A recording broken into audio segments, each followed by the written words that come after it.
Here's the third of my videos, having already looked at logarithms and exponential growth. This video is to try and explain how exponential growth might in fact end up with a flattened curve, an S-curve, and also compares the growth in the UK with what is taking place already in Italy and in Spain. In the last video, I tried to explain how you could test if a growth curve was actually exponential in growth by, instead of plotting the actual totals, by plotting the natural logarithms of those totals. And I showed you this taking the UK death total data for COVID-19 deaths, comparing at the same time on the left the actual increase in totals and on the right a logarithmic graph of those totals. And as you can see in front of you, to start, both graphs seem to grow gradually at first, but as we get into the real totals on the left, the exponential growth means that that accelerates in steepness and starts to grow, whereas the right-hand graph, the logarithm, more or less ends up as a straight line. And that straight line is important because the gradient of that straight line on the right gives, in fact, the growth rate of the curve on the left. And as those figures show, the present growth constant, or the one that I showed you on the 31st of March, was around 0.21. And that was meaning that the death totals were growing, doubling, roughly every 3 to 4 days. Now, in the last two videos, I explained a little bit about exponential growth and how a regular doubling of the amount that you've got could end up with some very large numbers overall, and also how that growth constant K can be represented in the time that it takes to double. I then showed you these graphs from Italy and Spain, comparing them with the UK, and shown that in fact in Italy and Spain the rate of growth, the time it was taking to double, was changing. And in fact growth there was slowing down. So whereas in the UK totals are still taking every 3 to 4 days to double, in Spain they were taking every 4 to 5 days to double, whereas in Italy they were already beginning to take more than a week to double. And that means that the curve is beginning to flatten. The growth constant is falling. The curve is beginning to get less steep, it's flattening. And we can hopefully get to the kind of situation that countries like China have reached, where the curve has essentially flattened altogether and there is very little increase in death totals at all at this time. Now in this video, I want to say a little bit more about the mathematics behind S-curves. I've got a quote here from Wikipedia, but there are lots of mathematics and science sites that you can look at, which discuss how you would model population growth.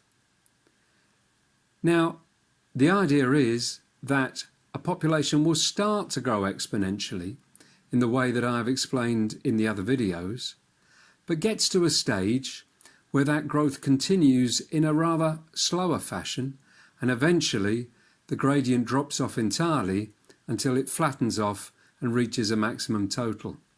That's the S-curve, of course, that we hope that we can reach with COVID-19. Now, the equation for an S-curve, the logistic equation, is a little bit more complicated than anything we've done so far, but don't worry if it doesn't make a lot of sense.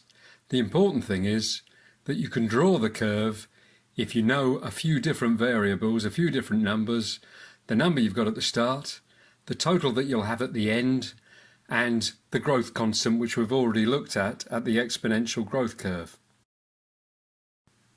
But having said that, one of those variables is the one that we all want to know, and we don't.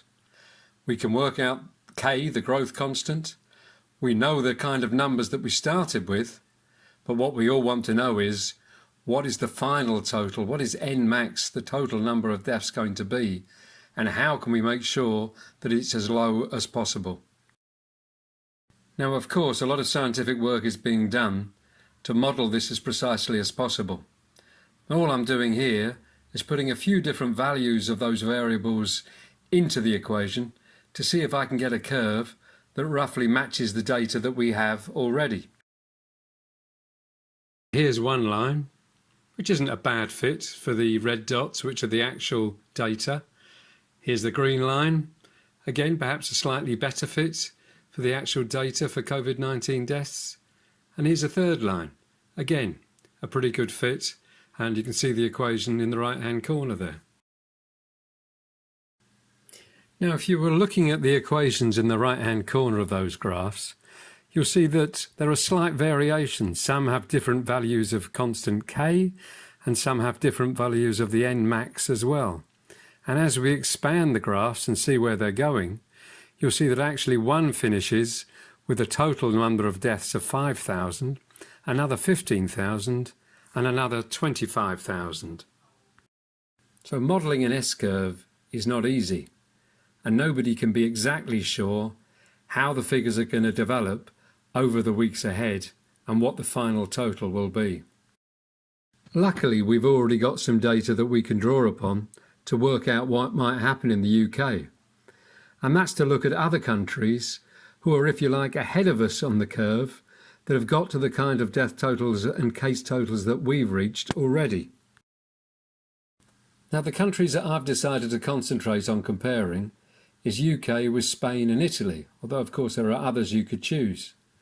But if you look at the table here, you can see that the numbers in red show that actually all three countries have gone through a similar stage of growth, except UK is about 9 days behind Spain and about 16 days behind Italy in the growth curves and the totals that we've reached. So hopefully if we look ahead at what is happening in Spain and Italy, then that can give us an idea what's going to happen in the UK too.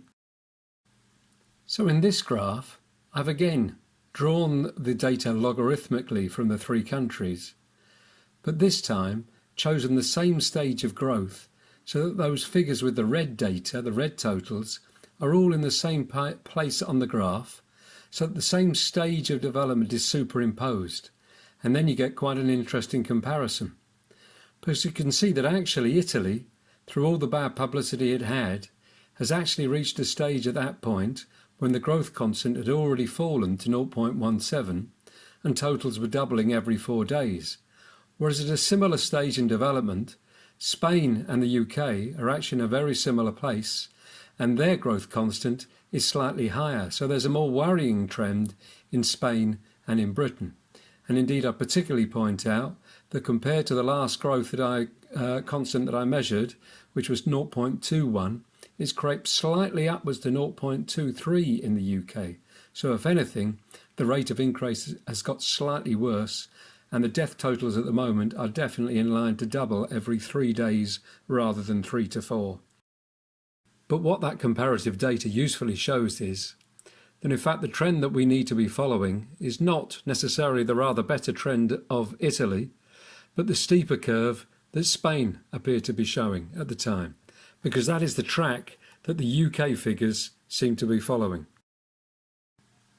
Now, the optimistic side of that story is that in both Italy and Spain, then the S-curve is starting to develop. The growth constants are getting lower. The doubling times are getting bigger. So that if we follow the same kind of curve, then our rates will begin to slow down too.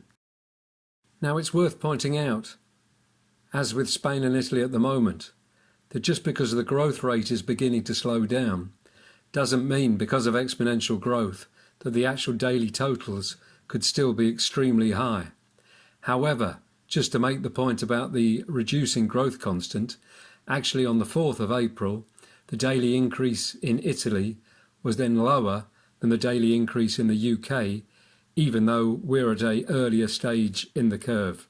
Theirs is starting to flatten, ours is still steep. Let me finish with one final word on S-curves. As you can see here with one possible predicted S-curve for Italy, the final death totals are still going to be high. But let's make sure they're no higher than they need to be, that the UK curve starts to flatten instead of starting to get steeper. Because the Tories started out with a model that would have fitted an S-curve, their herd immunity model. The only problem is that that's a natural population change where the virus ends up reaching a saturation point where it hasn't got enough people to infect anymore, and the curve naturally curves off and flattens, but possibly only after hundreds of thousands of people have died. They've had to change their tune, but they're still not acting. It's up to the community to make sure that, yes, we keep our social distancing, but we keep up the pressure on this government to make sure that there are no more empty promises about testing, to make sure that non-essential workers can stay at home because they can afford to make sure that essential workers have the protective equipment that they need and all the other things that are required by our hospitals. Let's make sure we take the action, and let's make sure that we flatten the curve.